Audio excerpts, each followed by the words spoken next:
৭২ বছর বয়স্ক একজন হিন্দু লোককে কালেমার দাওয়াত দিছিলাম। ওনার 2 ছেলে মুসলমান। ওনারে আমি 2.5 ঘন্টা কালেমার দাওয়াত দিছি।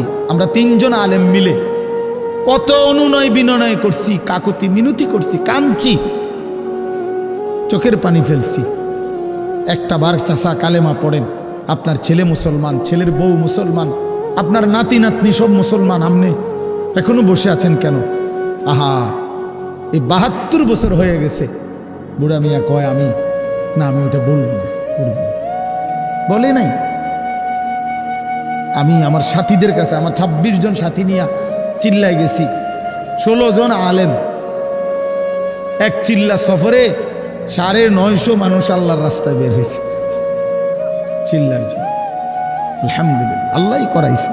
তো বলতেছিলাম, আমি সাথীদের কাছে এসে বলছিলাম যে দেখেন, ৭২ বছর বয়স হয়ে গেছে, এক আল্লাহর বান্দা, তার জবান দিয়া কোনোদিন তার মালিকের নামটা বের হয়।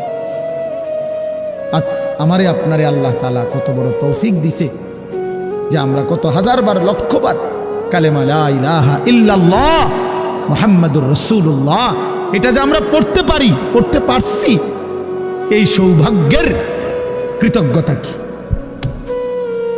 এটা যদি আল্লাহ আমগো জবান দিয়ে কোনো